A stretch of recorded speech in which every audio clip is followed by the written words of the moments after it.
我是赵少康，欢迎你来到 TVBS 少康战警室。在我们现场特别来宾林秉佑议员、张启凯委员、陈凤馨小姐、马文俊委员、李永平前副市长、唐湘龙先生。哎呀，这个缅甸这个地震真的很可怕哈。地震真的是没办法哈，你其他东西还可以什么预警啊，什么地震怎么办？也许你比如在台湾的都市里面，那是高楼大厦，对不对？你知道了。摇起来了，你都没办法，你还跑，你往哪里跑啊？就叫你不要搭电梯，对不对？要去走楼梯啊！所以呢，只有地震真的蛮可怕的啊，真的是那个时候只有听天由命啊。那缅甸啊，说这个地震比台湾的921大20几倍，对，啊，规模大，就是那个能量会大20几倍哈，真的是很可怕哈。所以呢，它的第二大城叫瓦城啊，很多的这个宗教的古迹哈，本来是一片绿色，现在变成土棕色，哦。就是反正就是断垣残壁了哈。那另外呢，这个跨河大桥断成好几节，你看本来是一个桥，现在变成好几节，一节节柔长寸断，变成这样子哈。所以呢，这是震到死多少人，到现在还不知道。每次这种地方的这个灾祸，比如上次那个海啸什么一样，开始都说几个人，后来几十个人、几百个人，后来都我那个数字急速上升。为什么一开始通讯不太好嘛？他们现在在缅甸还用徒手挖，还大象挖，你说几个人埋在里面啊，都搞不清楚哈。所以现在已经超过2000个死了哦。然后呢，这个现在是72小时倒数了哈。如果再救不出来就很麻烦了哈。说空气里面弥漫着尸臭，那地方又热，现在开始天气热，40几度的温度，我热死了。如果你到过那些地方，你就知道，哎，夏天简直是这个热到这个受不了哈。所以台湾的热跟那个比起来差很远了哈。那火葬场遗体也烧不完，所以呢，居民只好当街火化，怎么办呢？哦，那另外呢，就这个反抗军下令暂停进攻活动，哦，反抗军他现在有政府军、反抗军，内战还在一直打，然后用大象投入救灾，看到没有？大象啊、哦。那另外呢，这个灾区也没有电可用，水也快喝完了，哦，遗体呢埋在瓦砾，明明知道有多少人死在里面，也挖不出来哈。那另外，联合国说医疗用品的短缺，基础设施受损，哦，所以呢，这都很麻烦啊。那另外呢，这个震后缅甸军还继续打反抗军，反抗军说我现在暂停，缅甸说你暂停，我照打你啊，谁在那边反抗啊，谁在那边作乱啊，还是两边还在打好。那另外呢说呢，而且还怕，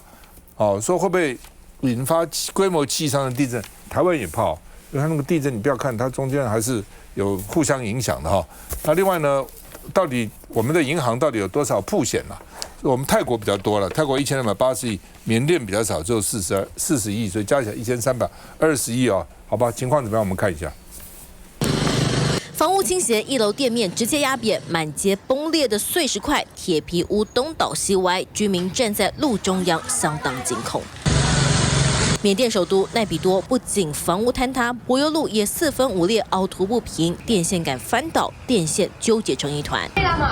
突如其来的地震，家园变成废墟，医院也不安全，病床、担架、轮椅搬到户外，医疗资源、医护人员通通不足，家属在旁闪着3人字安抚伤患，再痛苦也只能等待。就连缅甸知名的观光景点伊莱湖也被摧毁。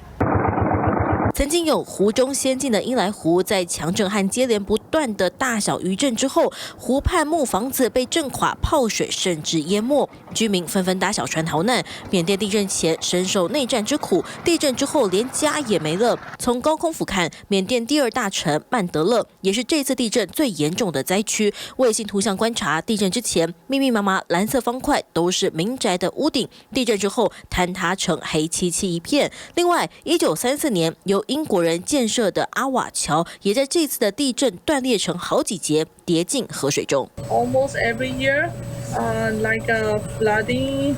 and the storms, but this time is the worse than the other disasters. So the government evacuation plans are very weak. Only some area can get the rescue support, evacuation support like that. So we can say indirectly because of the military regime. Yeah. 缅甸强震震毁家园，居民有家不能回，在一次次余震当中迟迟等不到救援，随着时间推移，内心仅存的希望恐怕也一一被震碎。来，凤馨怎么看？好，这一次当然是一个重大的天灾啊，在台湾是一个强地震区，我们时时刻刻的都会遭遇到地震的侵袭，所以我们应该对于缅甸这个状况感同身受。这种不管有人说是规模7.7，有人说7.9，有人说8.2，确实不同的单位他们所测出来的都不太一样。可是因为我们921地震的时候，那时候呢规模7.2。当时就已经如此的严重了。那我那时候呢，其实我还记得921的时候，早上1点47分摇嘛，哈，凌晨半夜的时候摇。我其实是9点钟人就到了埔里国中了，哈，我当时就是采访嘛，哈，跟着那个第一阶段的那个直升机，然后降落在埔里国中，这是我一生难忘的很多的镜头，都在那个时候。因为其实我们在降落之前，其实你就已经看到那个倒塌，就是一整排的倒这样子。那你真的走到那个街上的时候，我必须说。那个，反正我到现在都没有办法忘记很多，我不要去细数那些场面了。那时候我印象很深刻，就是这个埔里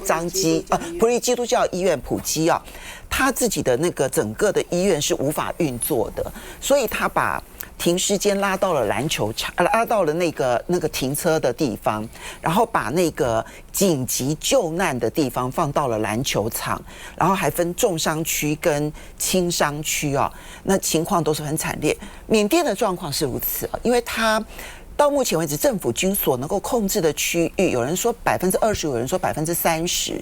那就是说它大多数的情况之下都是属于政府失能的状态。它的反抗军也并不是说我有一整合的那个反抗军的力量，不是，它是每一个不同的族群各自的反抗军，所以呢，它彼此之间呢也可能打来打去，所以它就是本来就已经处于一个政府政策失灵的一个状况的情况之下呢，这时候在灾难一旦大幅度来临的时候，它就会变得救灾势必更加困难。好，那我这边先提一点，就是说，一方面如果能够全力救灾，能够投入多少资源去救灾，减少他们的伤害，这些当然都是最重要的。那我必须说，在这一次当中，中国大陆当然反应最快，因为最临近嘛，云南嘛，哈，然后呢，直接可以开到现场，它是第一支到的救援队伍。但我觉得这一次呢，比较特别的地方是，我觉得它那个对东南亚国家一定会产生很大的影响，就它立刻调动了14个卫星，然后影像都对准了灾区，然后去把那个最重要的灾区的状态，然后去告诉当地的救灾的人员。因为当时我们在921的时候，通讯是完全的中断的，然后中断的意思是说，除了没办法打电话之外，没办法通讯之外，然后那个道路是柔肠寸断的。好，那时候我们联合报的摄影记者半夜接到这个指令说，请他到埔里去拍照片。你知道他先开车到台中，借了一个摩托车，然后试着要到埔里这个镇上的时候，一路上那个道路是隆起又塌下，隆起又塌下，所以他有很多段是扛着摩托车过去的。所以他从半夜2、3点接到指令之后，他人到埔里，那不像我是搭直升机，他到埔里的时候花了7、8个小时的时间。台湾这么小的一个地方都花这么久，更何况是缅甸这个地方，所以卫星去提供救灾的影像是非常重要的。可是现在对东南亚来讲，其实它都是一个重大考验，不是缅甸而已。因为缅甸本来就在内战了，经过了天灾之后，如果当然希望他不要，如果他像叙利亚这样子难民四窜，那其实对于周边的国家都会形成重大的负担。所以这一次你也看到东南亚国家动的速度非常的快。那么我们知道地震有多么严重，多多祝福这个国家。来，马委员，南投。南投经过921大地震，其实在这一次921大地震以后，我们国内其实蓄积了很多的救灾的能量。因为就从这个经验来看，刚刚凤仙有提到，就是在那时候柔肠寸断，完全我们那时候光是埔里，其实我们的桥是断的，所以他进到埔里周边，他也进不到市区。我们也大概2、3天的时间，我们的通讯也没有办法通，所以大家都是想办法，可能有人进来，他们用走的，要走1、2天的时间才有办法到达。那大概，可是那时候我们可能没有像缅甸这样，缅甸我想它的那个情况会更惨烈，因为它的物资啊，像水资源，因为南投毕竟在水的部分，而且我们那时候大概是快接近中秋节，所以很多家庭里面其实是有很多的食物，在只要没有发生倒塌或者有被压住的情况之下，其实大家都那种情况也比较好。可是像他说有尸臭味啊或者什么，其实在经过几天，其实我们也面临这样的问题。那这样的救援，因为其实我们政府也有想要提供缅甸有一些救灾的能量，可是他们大概没有接受不过现在就看慈济，因为他可能在这个部分还是可以做到。我们还是希望刚刚提到卫星的部分，其实我们那时候感受也最强，因为你通讯完全中断的时候，我们对外没有办法求援，那外面也不知道到底当地的状况怎么样。整个南投县其实每一个灾区都是面临一样的问题，所以地震过后，很多人买卫星电话。可是我们的卫星是不是可以达到这样？那目前其实现在在发展的也是这个部分。现在政府一直说要推动韧性社会，我不知道从救灾的这样的经验里面，我们到底学到了多少？可是我们也没有看到有很多的资源其实是放在这一块上面，因为这个才是公共的部分。我们也希望借由这样的经验如果有机会，还是可以提供给缅甸一些就是在各方面的一个协助，我们还是希望我们可以贡献一点力量。那不用议员哈，我们知道这个都更很重要，因为最怕台北市很多是40-50年、50年以前的房子嘛，以前觉得还不错的房子，时光突然怎么变成40年、50年，真的这样哈。那都更，但是还是有很多阻力。虽然最近说放松了哈，什么3大放松等等，到底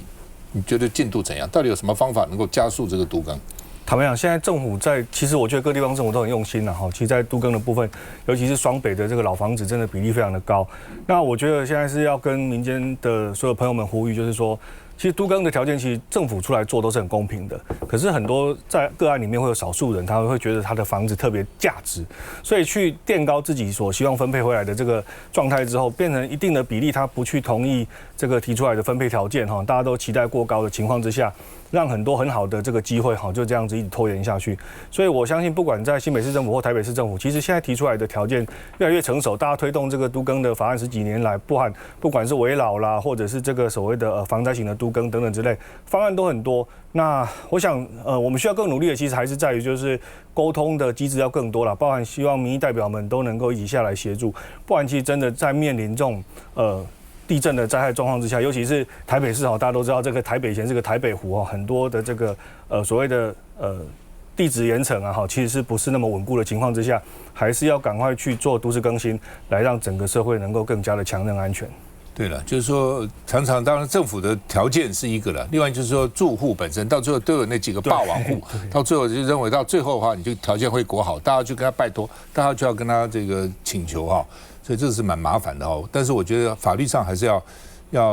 就是怎么样防止这些钉子户了我觉得这些钉子户有时候太可恶了因为为了一己之私害到全部人的这个安全那我觉得这种是不在这样的社会是不允许。尤其你看到缅甸地震那么大，台湾随时也有可能，不要以为不会休息一下再回来。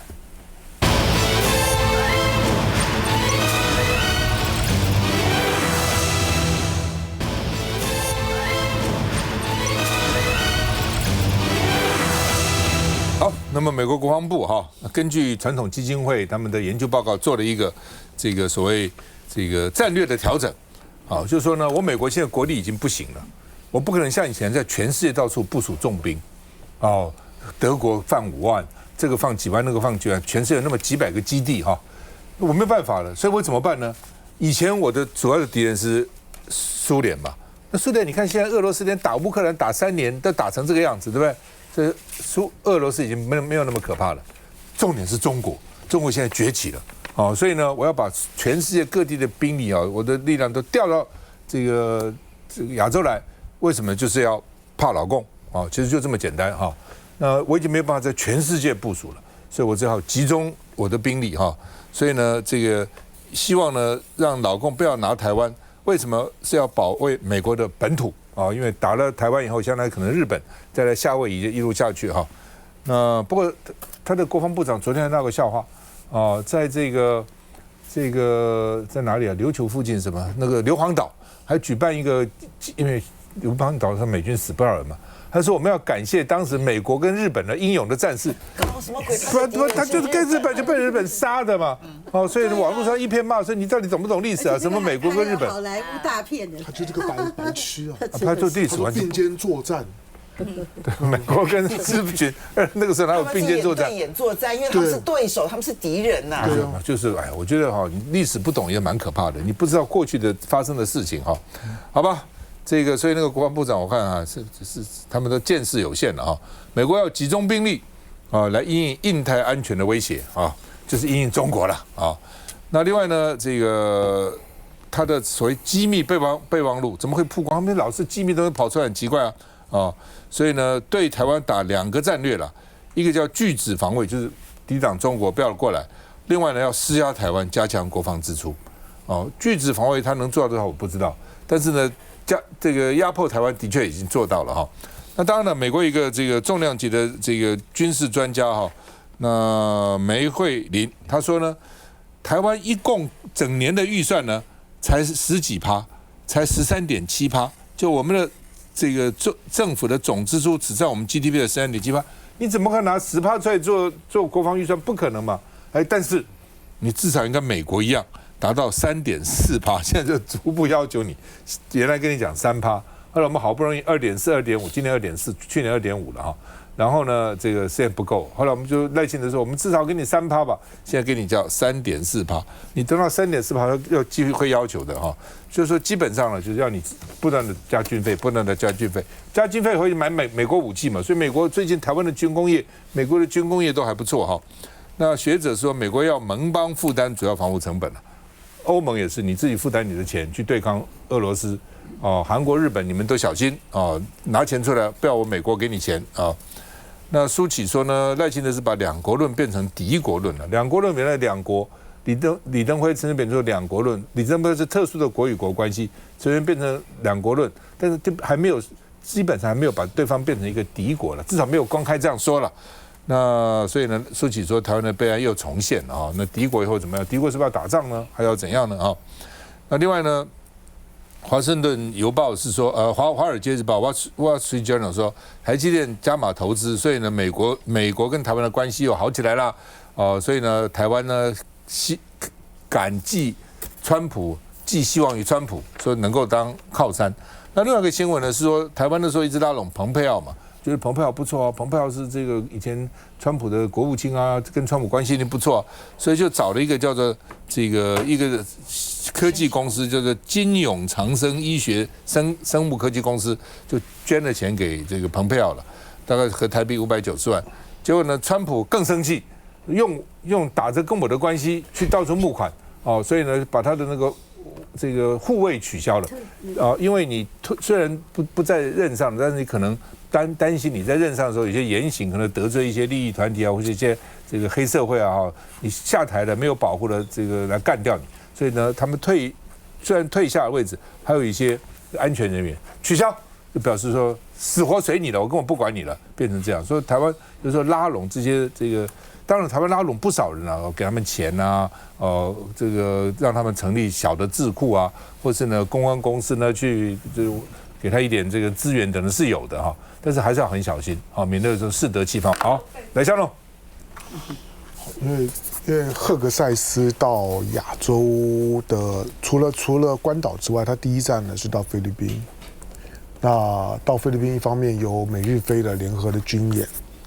然后讲了一些话。希望把军演呢往北推，能够呢推到最靠近台湾的地方，这大概就是赫格塞斯呢主要的目的。美国未来在整个川普政府任内，他对亚洲的最主要的操作的重点，一个大概就菲律宾，另外一个就是刚发生大地震的缅甸。缅甸呢，虽然美国在过去因为在这制裁缅甸，所以美国和缅甸之间的互动呢非常少。但是这场的大地震之后呢，我估计缅甸的军政府会有很大的困难，因为缅甸的经济呢本来呢就非常非常糟，光是这3年多的时间里面，缅甸的货币对美元就贬了300%多。从1300对1美元，现在已经是4200对1美元，那个基本上一般老百姓是完全没有办法受不了的。而这次的重灾区，因为在那个叫曼德勒地方，曼德勒是缅甸的古城，曼德勒也是缅甸的观光大城。缅甸现在1年大概只剩下100万的观光客，大部分呢都会到曼德勒。可是这次垮了之后呢，曼德勒的观光5年之内是不会有机会的。譬如说马委员呢，在南投从9·11之后啊，10年都回不来，一直到呢开放大陆观光之后，观光客进来了之后，才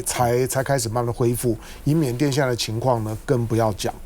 当然，中国还是会持续，因为缅甸唯一能够依靠的就是中国，它的外债180亿美金，60%是中国的外债，所以中国第一时间呢，从云南的救援队进来，它的国际的救援队呢，从北京两架运20，把所有的这个呢，就是说救援部队进来。但是呢，缅甸接下去的困境会是整个东盟体系里面呢非常大的变数。菲律宾已经很难搞，缅甸很难搞，这个呢对东盟来讲呢是很大的困扰。那中国呢，同时呢，一边呢要处理菲律宾，一边呢要拯救缅甸。对于中国来讲，这2个事件从中国的视角看出去都是2个大难题。是2个呢都需要处理的跟东盟有关的议题，所以我们不要把它孤立来看。美国大概看到他在东盟的机会来了，因为缅甸的这场的地震，你回头去看呢，叙利亚的阿塞德政府的垮台呢是去年底的事情，可是其实呢，在他垮台前2年的叙利亚的大地震我们都已经忘了。叙利亚的大地震之后呢，阿塞德政府几乎呢就已经完全没有办法治理呢叙利亚，他70%的预算，现在缅甸政府70%的政府的预算是用在军费上面，是用在呢对付反抗军上面，他哪里还有余力呢去做灾后的重建？所以现在呢，大家都袖手旁观，除了呢中国以外，印度能够进来的非常少，所以接下去呢，整个的中南半岛，海上的菲律宾，陆上的缅甸，会是未来东盟在这1年当中的2大难题。东盟呢，接下去呢是值得关注的。赫格塞斯这次呢到亚洲，到第一岛链，我称它为就是呢巡视呢美国的反中阵线是否稳固，所以他从关岛，他认为如果两岸发生冲突，第一个被轰炸的是关岛。当然，赫格塞斯讲这种话，听听就好了。这个家伙是个草包。我说他是个草包，当然有点太夸张。可是你想，今天的川普一天到晚呢，表现的就是说呢，他想要拉拢中国，他想要跟习近平见面，他跟习近平是好朋友。可是他用的一个呢，负责外交的国务院的国务卿呢是 Rubio。Rubio 啥都不会，反中的调子呢唱的是很顺的。另外一个叫赫格塞斯，赫格塞斯不是因为当了国防部长才反中，他过去一直呢就是一个呢反中的鹰派。你说程度很高嘛？我看了他的一些东西，他连柬埔寨站在哪里呢都搞不清楚。他连呢到日本去，他连呢美国跟日本在二战的时候杀的有多惨，在硫磺岛遇血战都拍成电影了，他都搞不清楚。这样子一看，你认为他的程度如何？可是呢，要扮演这种反中的这样的一个丑角，他仍然是绰绰有余的。你想他的防长跟他外交部部长都是呢反中的急先锋，中美之间的关系呢，在这种框架当中呢是不会有改善的机会的。台湾听了赫格塞斯的讲话了之后呢，你到底该高兴还是该难过呢？赫格塞斯当然会放出一些讯息，觉得他要把呢台湾避免就是呢解放军呢对台湾的军事行动摆为第一优先。可是如果他真的办得到就好办了。今天美国呢最大的困扰就是他可以这样子讲，那没有什么问题，可他办得到嘛？你看到菲律宾呢跟日本，他先到菲律宾呢，再到日本。菲律宾呢基本上面盛装打扮了。菲律宾在这一次的美日菲的军演，菲律宾算是尽全力了，把他最好的东西呢都推上来了。可是呢，美国跟日本，尤其是日本表现的敷衍。你再看他到日本前的时候呢，他3月28到日本，3月27日本在干什么？3月27日本颁布的是呢，如果台湾有事，日本要如何撤侨。桥，所以呢，冲绳，你看冲绳当地的政府、当地的民众骂死了。基本上面呢，他基本上对于接下去的台湾可能所发生冲突，日本呢已经呢无心应对，尤其在川普上来了之后的亚洲局势，反而呢，他们现在日本呢对于中日韩三边的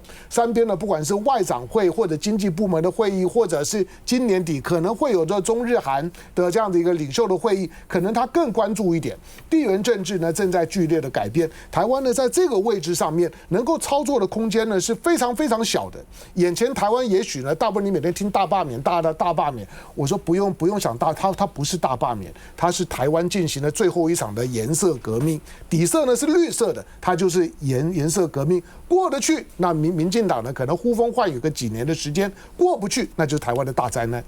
休息再回来。